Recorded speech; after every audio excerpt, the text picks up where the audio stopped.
नमस्कार मित्रों, आप सबका हमारे इस क्लास में स्वागत है। और आज हम आपको अपने इस क्लास में रस प्रकरण के क्रम में अगला रस जो है हम अद्भुत रस लेकर के उपस्थित हुए हैं। इसके पहले हमने आपको हास्य रस पढ़ाया है।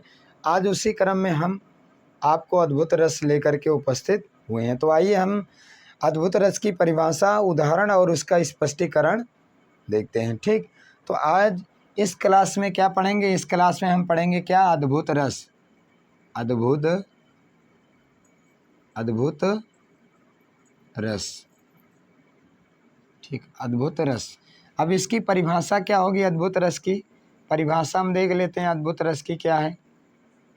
ठीक, इसकी परिभाषा है जहाँ किसी अलौकिक घटना,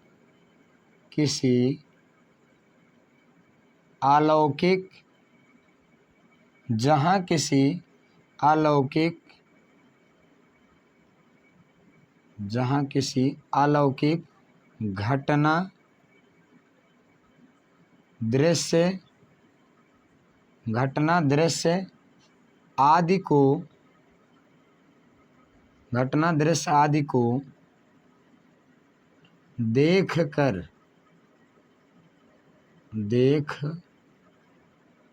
कर हृदय में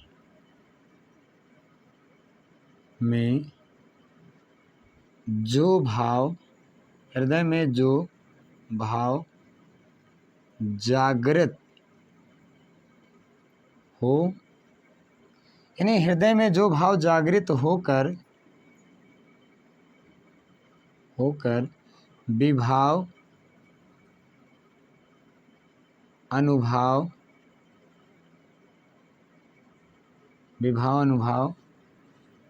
और संचारी भाव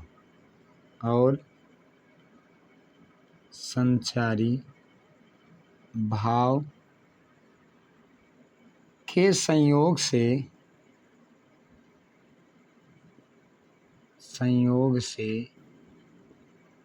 रस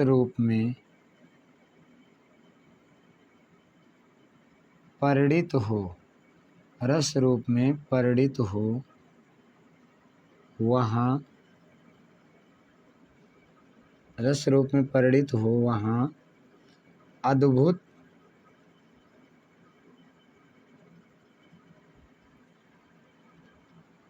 एक मिनट देखकर हृदय में जो विस्मय नामक भाव, थोड़ा यहाँ पर हम क्लियर कर लेंगे। हृदय में जो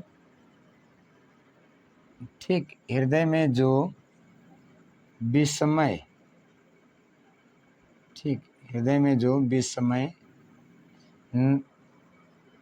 नामक भाव। ठीक, यहाँ पर थोड़ा इसको हम आगे बढ़ा लेते हैं क्योंकि ये मिस हो गया यहाँ पर। ठीक, हृदय में जो विस्मय नामक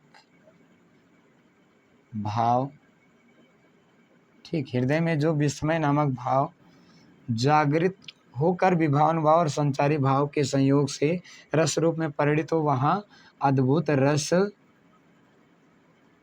होता है। ठीक, ये तो हो गई क्या परिभाषा अद्भुत रस की। यानी क्या है अद्भुत रस की परिभाषा? जहाँ किसी अलौकिक दृश्य, घटना आदि को देख करके हृदय में जो विस्मय नामक अस्थाई भाव जागृत होकर, यानी विभाव, अनुभाव और संचारी भाव के संयोग से रस रूप में परिणित हो, वहाँ पर जो है अद्भुत रस होता है। अब उदाहरण देखते हैं, यानी इसका एक उदाहरण हम देख लेते हैं। ठीक, इसका एक उदाहरण क्या है? अखिल भुवन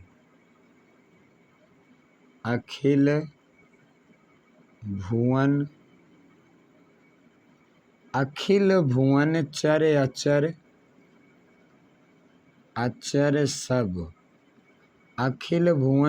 अचर सब हरि मुख में लखिमात। मुख में लखी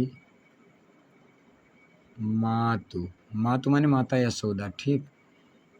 चकित भई गदगद वचन, चकित भई, चकित भई गदगद वचन, गदगद वचन। ठीक। गदगद वचन विकसित दृग पुलकात, विकसित, विकसित दृग पुलकात, विकसित दृग पुलकातु। ठीक। यानी विकसित दृग पुलकात, ये तो हो गया क्या उदाहरण, चाहे आप इसको एक सीध में लिख लीजिए या चारों पंक्तियों में कर दीजिए। ठीक। अब देखिए अखिल भुवन मतलब अपार संसार, भुवन माने संसार में, चर अचर सब मतलब चर और अचर सब में। ठीक है। हरि मुख में लखीमात मतलब चर और अचर सब को कहाँ देखा, हरि मुख में मात। अखिल संसार को, चर अचर संपूर्ण संसार को, चर अचर और अखिल संसार को माता यशोदा जी ने किसके मुख में देखा, यानी मिट्टी निकालने के बहाने माता यशोदा ने भगवान कृष्ण जी के मुख में देखा। ठीक। चकित भई यानी उस भाव को देख करके माता यशोदा क्या हो जाई, आश्चर्यचकित भई, और विकसित मतलब क्या, खिल जाती हैं। दृग माने था नेत्रों से, यानी नेत्रों से ऐसे भाव को देख करके कि यानी क्या प्रसन्न हो जाती, विकसित मानता प्रसन्न हो जाती, और पुलकात और क्या नेत्रों से भी पुलकित होने लगती हैं। ठीक। तो यहाँ पर ही हो गया। उसके बाद क्या स्पष्टीकरण कर लेते हैं, स्पष्टीकरण या रस के अवयव हम देख लेते हैं। पहला देखिए अस्थाई भाव, अस्थाई भाव क्या है, अस्थाई भाव है यानी क्या विस्मय, अस्थाई भाव विस्मय हो गया। ठीक। उसके बाद दूसरा क्या हो जाएगा, यानी क्या अस्थाई भाव आश्रय आलम्बन, आश्रय आलम्बन। ठीक। या आलम्बन कह लीजिए। ठीक। उसके बाद हम देख लेते हैं उसको आलम्बन, पहले हम आलम्बन, आलम्बन कौन हो जाएगा, आलम्बन विभाव कौन हो जाएगा। ठीक है। आलम्बन माता यशोदा जी, माता यशोदा जी, यशोदा जी। ठीक। अब आलम्बन क्या है, आलम्बन विभाव। ठीक। ये आलम्बन विभाव दो प्रकार का होता है। ठीक है। एक होता है विषय आलम्बन, एक होता है, अब विषय देखिए आश्रय आलम्बन। ठीक। इसको अगर देखेंगे तो इसमें क्या है, पहला हो जाएगा आश्रय आलम्बन, आश्रय आलम्बन। तो आश्रय आलम्बन कौन, आश्रय आलम्बन हो गए माता यशोदा, माता यशोदा। विषय आलम्बन, तो विषय आलम्बन, विषय आलम्बन जो हो गए वह हो गए कौन, कृष्ण जी, कृष्ण जी। ठीक। विषय आलम्बन कृष्ण जी। तीसरा हम देखते हैं यहाँ पर क्या है, उद्दीपन, उद्दीपन विभाव, उद्दीपन विभाव। ठीक। उद्दीपन विभाव क्या है, तो यहाँ पर क्या है, उद्दीपन विभाव जो है यानी उद्दीप्त क्या हुआ, मतलब यहाँ पर प्रकट क्या हुआ। ठीक है। विचित्र वेशभूषा मतलब जैसे वहाँ पर था, तो यहाँ पर क्या हो जाएगा, यानी भगवान के मुख को में लखना। ठीक है। यानी भगवान के मुख में देखना, कृष्ण का, कृष्ण का मुख। ठीक। कृष्ण जी के मुख में देखा तभी तो यह भाव उत्पन्न हुआ। ठीक। तो यहाँ पर हो गया। उसके बाद चौथा हो जाएगा अनुभाव, अनुभाव।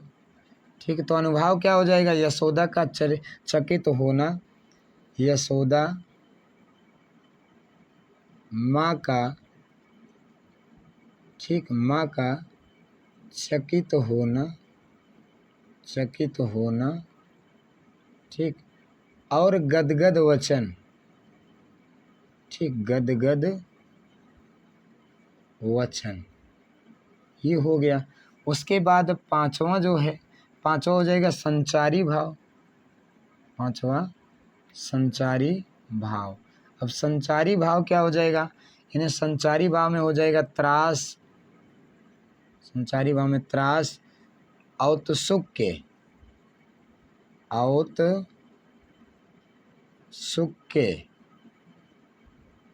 ठीक, औत्सुक्य हो जाएगा। ये तो हो गया क्या, अद्भुत रस। ठीक है, हमने यहाँ पर अद्भुत रस की परिभाषा, उदाहरण और स्पष्टीकरण को स्पष्ट कर दिया है। ठीक, अब देखिए एक बार, ये पेज नंबर 1 है, तो पेज नंबर 1 में हम क्या देखा, अद्भुत रस। ठीक है, यानी यहाँ पर क्या देखा, अद्भुत रस। इसको एक बार रिपीट कर लेते हैं। परिभाषा इसकी क्या, जहाँ किसी अलौकिक घटना, दृश्य आदि को देखकर हृदय में जो विस्मय नामक भाव जागृत होकर विभाव, अनुभाव और संचारी भाव के संयोग से रस रूप में परिणित हो, वहाँ पर कौन सा रस होता है, वहाँ पर अद्भुत रस होता है। उदाहरण क्या है, अखिल भुवन चर अचर सब हरिमुख में लखीमात। माता यशोदा जी ने भगवान राम, क्या कृष्ण जी बचपन में थे, छोटे थे और मिट्टी खा लिए थे, तो उस मिट्टी को निकालने के, यानी क्या, माँ उनके मुख को, यानी क्या है, माँ उनको मुख को खोल करके मिट्टी निकाल रही हैं, और जब उनके मुख में देखती हैं तो उनको पूरा ब्रह्मांड ही, यानी पूरा संसार, चर अचर सब, यानी भगवान के मुख में दिखाई देने लगता है, तो वो चकित हो जाती हैं, चिंतित हो जाती हैं। चकित भाई गदगद वचन, मतलब वो आश्चर्यचकित पड़ जाती हैं, और गदगद वचन में, ठीक है, यानी प्रसन्न हो जाती हैं, और विकसित दृग पुलकात, मतलब शरीर से पुलकित हो जाती हैं, प्रसन्न हो जाती हैं, और उनके नेत्र भी क्या, भगवान के प्रति पुलकित हो जाते हैं, विकसित हो जाते हैं। ठीक, अब देखिए यहाँ पर स्पष्टीकरण में क्या, अस्थाई भाव क्या है, विस्मय है। आलम्बन विभाव, मतलब ये क्या, विभाव के दो, ये दोनों विभाव हैं। ठीक, ये विभाव के भेद हैं। ठीक, अब आप विभाव, आलम्बन और उद्दीपन। आलम्बन हो गए क्या, माता यशोदा जी।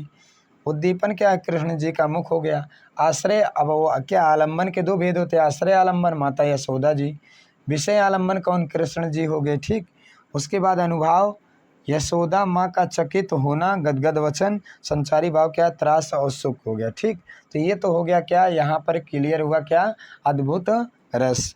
ठीक, और यदि आपको हमारा यह पढ़ाया समझ में आ रहा, तो आप हमारे चैनल ज्ञान गुरु हिंदी 97 को